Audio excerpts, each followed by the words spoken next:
नमस्कार, मैं हूं संदीप चौहान और संपादकीय में आप सबका बहुत बहुत स्वागत है। संपादकीय का यह audio cum video article UPSC, UPPSC, BPSC तथा अन्य तमाम राज्यों की लोक सेवा आयोग की परीक्षाओं के लिए बहुत ही उपयोगी सिद्ध होगा। आप सबसे निवेदन है, मात्र 5 से 10 मिनट का समय खर्च करके इसे ध्यानपूर्वक सुनते जाइए, सारा कॉन्सेप्ट क्लियर हो जाएगा। चैनल को सब्सक्राइब करके बेल आइकन को अवश्य प्रेस करिए, जिससे वीडियो सबसे पहले आप तक पहुंचे। तो चलिए अब हम पढ़ते हैं संपादकीय दिनांक 18 फरवरी 2019 और आज का लेख है हथियार से नहीं विचार से लड़ने की जरूरत। लेखक है शंकर शरण। पुलवामा आतंकी हमले के बाद पाकिस्तान को सेना, हथियार, कथित सर्जिकल स्ट्राइक आदि से हराने की सोच एक भूल है। याद करें कि पाकिस्तान एक विचार से बना था। विचार को हथियार से कभी नहीं हराया जा सकता। इसे केवल बेहतर विचार से ही हराया जा सकता है। बेहतर विचार सदैव कर्णप्रिय होते हैं। सत्य मधुर भी होता है, कटु भी। यह ध्यान न रखना भी एक भूल है जो गांधी जी से लेकर आज तक बदस्तूर जारी है। सभी समस्याओं के समाधान के लिए अहिंसा से लेकर विकास की दलीलें कुछ वैसी ही हैं। पहले हम सच का सामना करना सीखें, अन्यथा परमाणु शक्ति संपन्न होने के बावजूद हम सोवियत संघ की तरह धराशायी हो सकते हैं। प्रसिद्ध पत्रकार राजेंद्र माथुर ने लिखा था कि भारत में एक पाकिस्तान और पाकिस्तान में एक भारत सदैव बसा है। यह गंभीर सत्य है। भारत की पाकिस्तान समस्या तथा पाकिस्तान की भारत समस्या दोनों वैदेशिक नहीं, आंतरिक समस्याएं हैं। लिहाजा यहाँ दो देशों के रूप में विचार करना ही भ्रामक है। हम 1947 से जरूर दो तीन देश हैं, किंतु यह अस्थायी है।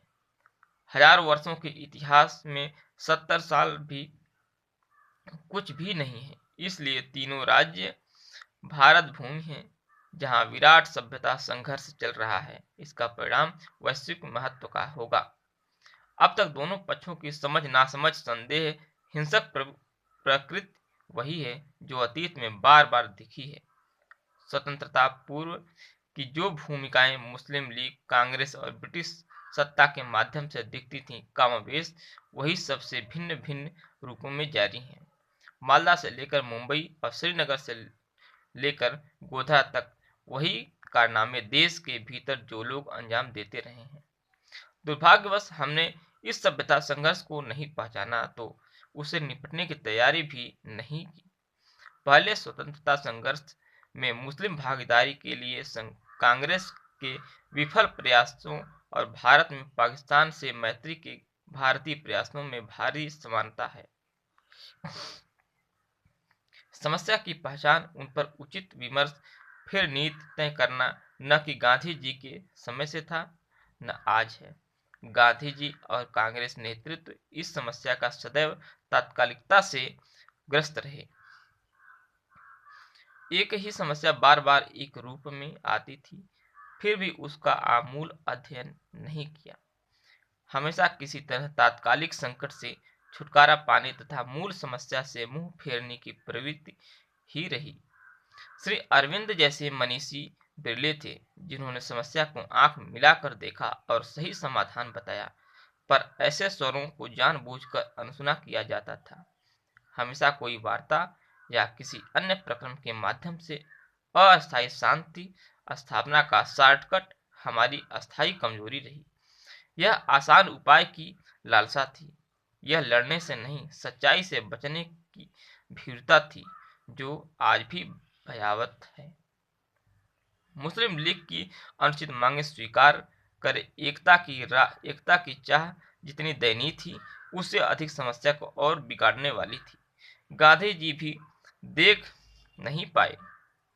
1916 के लखनऊ पैक्ट से लेकर 2015 के लाहौर चाय पकौड़ा तक समाधान कर लेने की वह दुराशा कभी न बदली।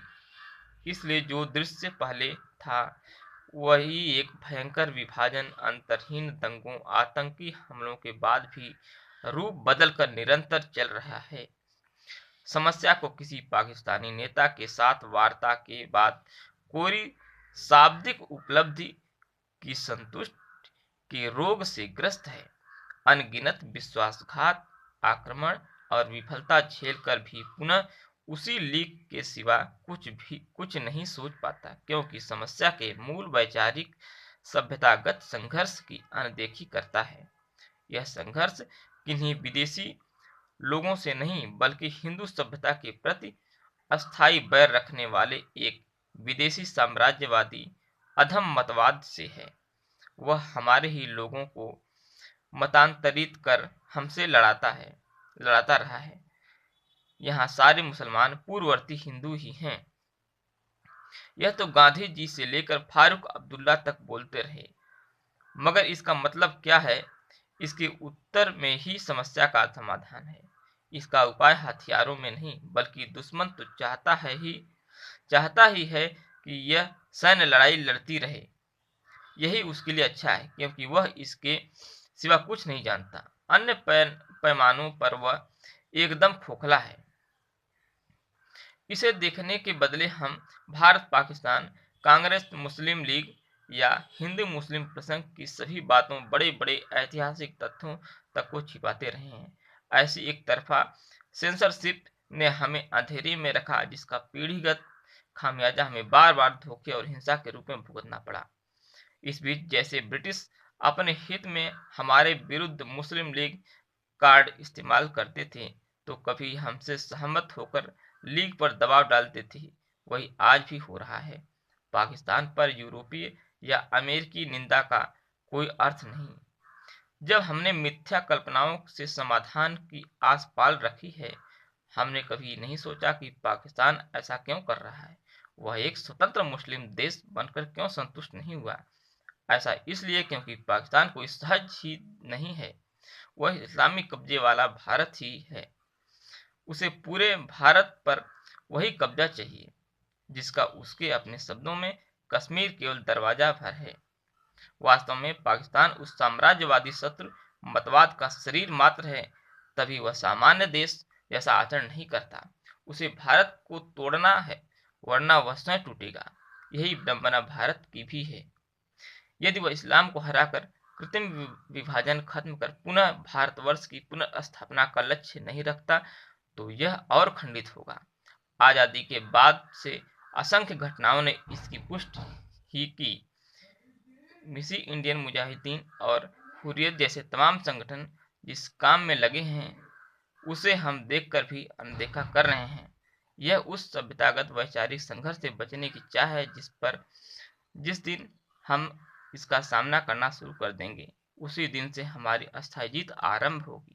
यह खुलकर कहना पूर्णतः अहिंसक किंतु वैचारिक आक्रमण है कि जिस मतवाद से पाकिस्तान बना था, उसमें कभी कुछ भी अच्छा नहीं रहा।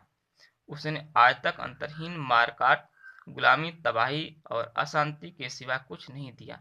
इस कटु सत्य को पोप बेनेडिक्ट कह सकते हैं, तो हम क्यों नहीं? इसे सदियों से झेल रहे हैं। अभी तक हम मानसिक रूप से स्वतंत्र नहीं हुए और धर्म और उत्तरदायित्व को नहीं समझते हैं। इसलिए यह भीरुता और भ्रम है। यह मूलतः वैचारिक, असैनिक, नितांत अहिंसक युद्ध है। जितना पाकिस्तान से, उतना ही अंदर भी इसे लड़ना होगा। रक्षात्मक नहीं, आक्रामक रूप से लड़ना होगा। यह शत्रु मतवाद के पैरों तले जमीन खिसकाने की लड़ाई है। इसमें हमारी हार अवश्यंभावी है। केवल इसे शुरू करने में हमें इसकी हिचक दूर करनी होगी। इससे कतराना न धर्म है न लाभकारी। यह सत्यनिष्ठा, स्वाभिमान, मनोबल और चरित्र का युद्ध है। अस्त्र शस्त्र या कूटनीति इसके बाद आते हैं। यह समझकर इस युद्ध को सरलता से जीत सकते हैं। इसमें हथियारबंद सैनिकों की जरूरत नगण्य पड़ेगी। लेखक राजनीति शास्त्र के प्राध्यापक एवं स्तंभकार हैं।